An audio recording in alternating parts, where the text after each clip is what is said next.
En realidad su madre se preocupaba sin necesidad por su equilibrio psíquico, en modo alguno frágil. Tampoco había motivos especiales para que lo fuera.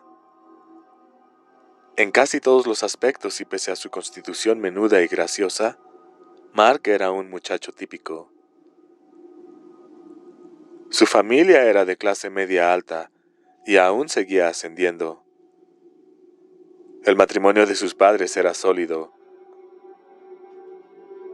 Los dos se amaban con firmeza, aunque en forma un tanto insípida.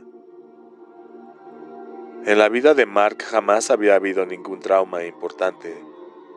Las pocas peleas que había tenido en la escuela no le habían dejado cicatrices.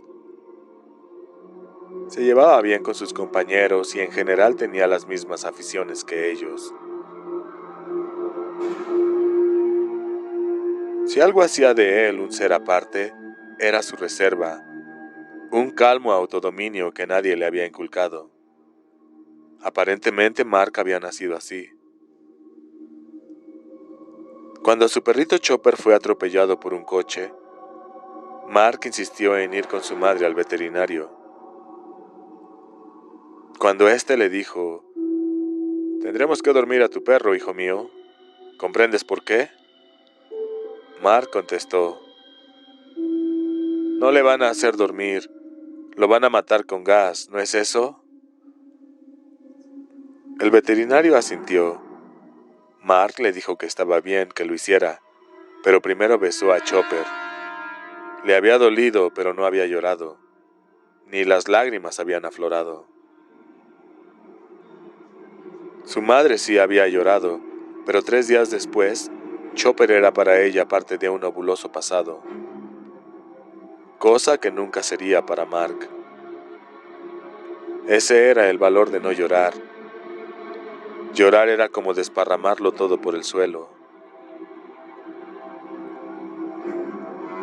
A Mark le había conmovido la desaparición de Ralphie Glick y también la muerte de Danny, pero no se había sentido asustado. Había oído decir a un hombre en la tienda que tal vez Ralphie hubiera sido atacado por un maníaco sexual. Mark sabía lo que era eso. Eran tipos que le hacían a uno algo terrible y después lo estrangulaban. En las historietas el tipo a quien estrangulaban siempre decía «Arg», y lo enterraban en un pozo de escombros o debajo de las tablas de algún cobertizo abandonado. Si alguna vez un maníaco sexual le ofrecía caramelos, Mark le daría una patada en los huevos y escaparía con piernas. «¿Mark?», se oyó la voz de su madre por la escalera.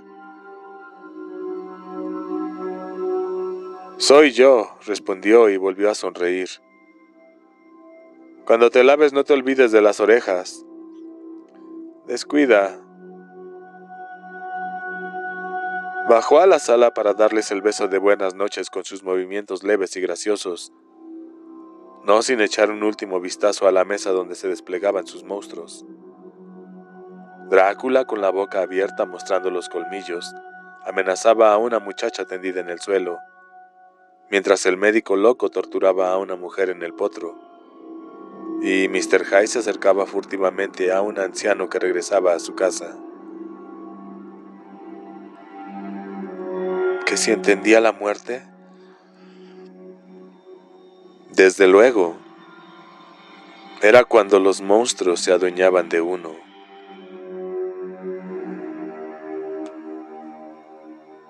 6.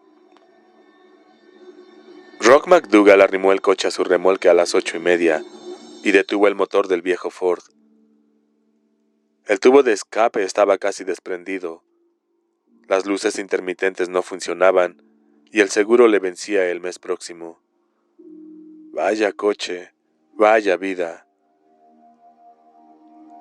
Dentro de la casa, el niño lloraba y Sandy le gritaba.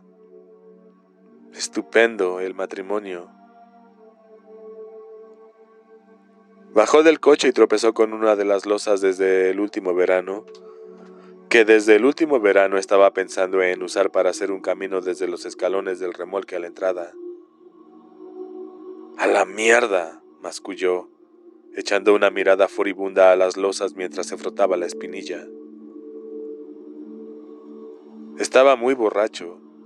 Desde que saliera del trabajo a las 3, había estado bebiendo en el bar de Dell, con Hank Peters y Buddy Mayberry. A Hank le habían despedido hacía pocos días, y parecía decidido a beberse toda la indemnización.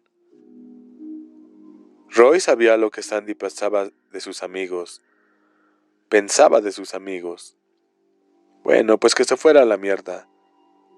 Reprocharle a un hombre que se tomara unas cervezas el sábado y el domingo después de haberse deslomado toda la semana en la maldita tejeduría.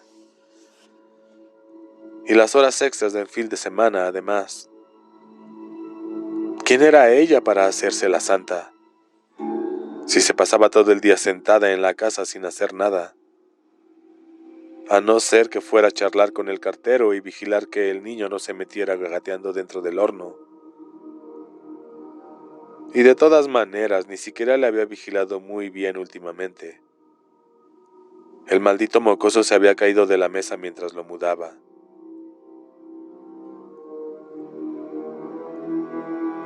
¿Y tú dónde estabas? Yo le estaba sosteniendo, Roy. Pero es que se mueve tanto. Se mueve, sí. Todavía echando chispas se acercó a la puerta. Le dolía la pierna que se había golpeado.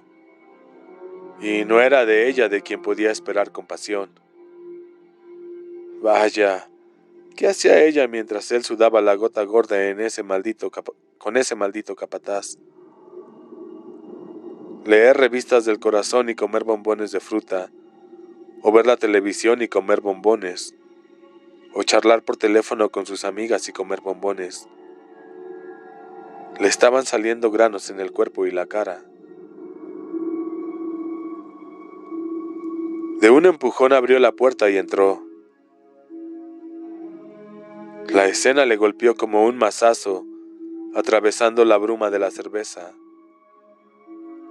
El bebé, desnudo y vociferante, sangraba por la nariz. Sandy lo tenía en brazos y su blusa sin mangas estaba manchada de sangre, mientras miraba a Roy por encima del hombro de la criatura, contraído el rostro por la sorpresa y el miedo. El pañal estaba en el suelo. Randy, con los ojos rodeados de círculos oscuros, levantó las manos en un gesto de súplica. ¿Qué coño pasa aquí?, preguntó lentamente Roy. Nada, Roy, es que... Le has pegado, la acusó él con una voz sin inflexión. Como no se estaba quieto mientras lo cambiabas, le has pegado. No, respondió ella. Se volvió de repente y se golpeó la nariz, nada más. Tendría que matarte a golpes, siseó Roy. Roy, es solo que se golpeó la nariz. Él se relajó de pronto. ¿Qué hay para comer? Hamburguesas, pero se me han quemado, respondió Sandy. Se sacó el faldón de la blusa de los tejanos para secarle la nariz a Randy.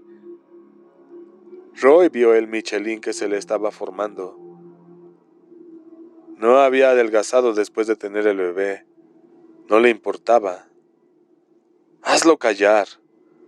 Pero no, hazlo callar, vociferó Roy.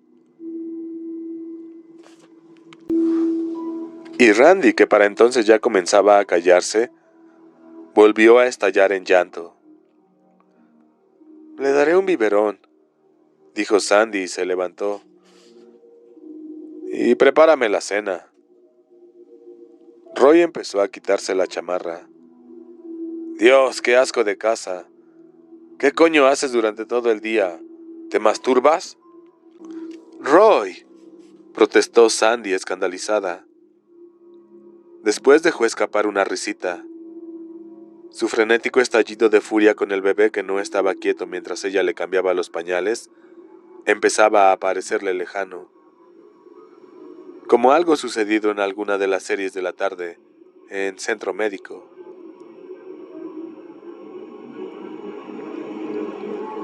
Prepárame la comida y después limpia un poco esta pocilga. Está bien, sí, enseguida. Sandy sacó un biberón de la nevera, puso a Randy en el parque y se lo dio. El niño empezó a chupar apáticamente, mientras sus ojos iban en pequeños círculos prisioneros del padre a la madre. Roy, ¿qué hay? ¿El qué? Se acabó. ¿El qué? Ya sabes, ¿quieres esta noche? Sí, claro, respondió él. Desde luego. ¡Qué vida! Vaya vida de mierda, volvió a pensar.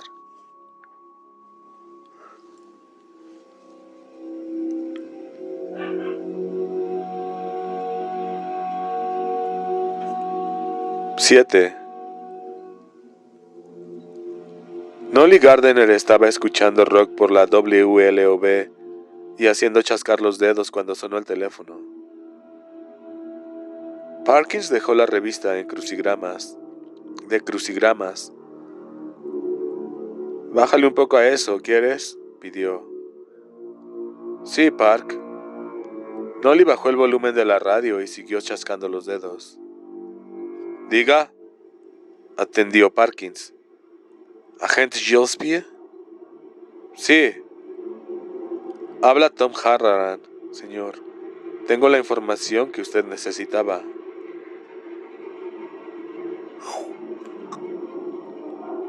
Vaya, me alegro. Sin embargo, no es mucho lo que tenemos para usted. Lo que sea estará bien, respondió Parkins. ¿Qué han averiguado? Ben Mears fue interrogado a raíz de un fatal accidente de tráfico ocurrido en el estado de Nueva York en mayo de 1973. No se formularon cargos. Fue un choque en motocicleta y su esposa Miranda se mató.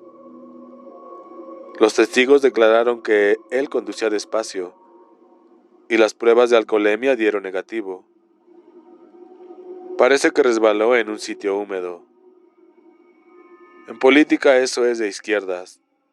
En una marcha por la raza en Princeton en 1966. Habló en una manifestación antibelicista en Brooklyn en 1967. En marchas sobre Washington en 68 y 70.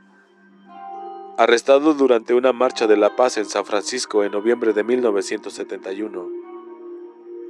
Es todo lo que tenemos sobre él. ¿Qué más? Kurt Barlow es inglés naturalizado, no de nacimiento. Nació en Alemania y marchó a Inglaterra en 1938, al parecer huyendo de la Gestapo. Sus datos no lo tenemos, pero es posible que ande por los 70. Su apellido real es Breichen.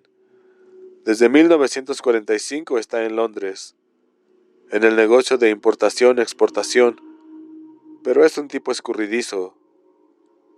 Straker es su socio desde aquellos tiempos.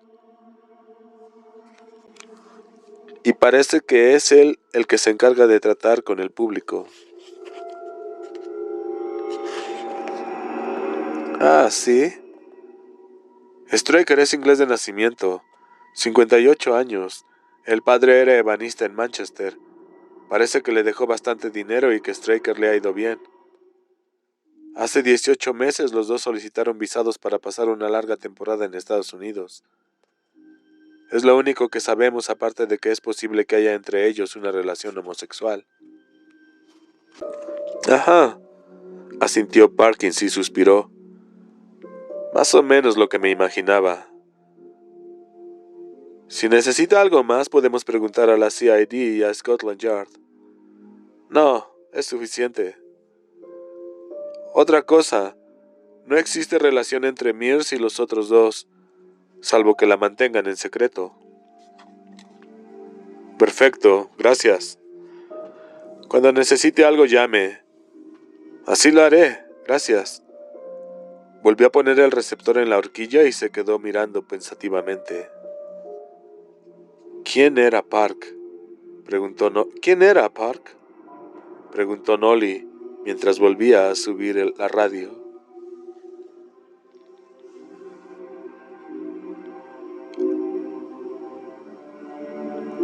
Del café Excellent. No tienen sándwiches de jamón de pan de centeno, únicamente de queso y ensalada. Si quieres tengo frambuesas en mi escritorio. No, gracias, declinó Parkins y volvió a suspirar.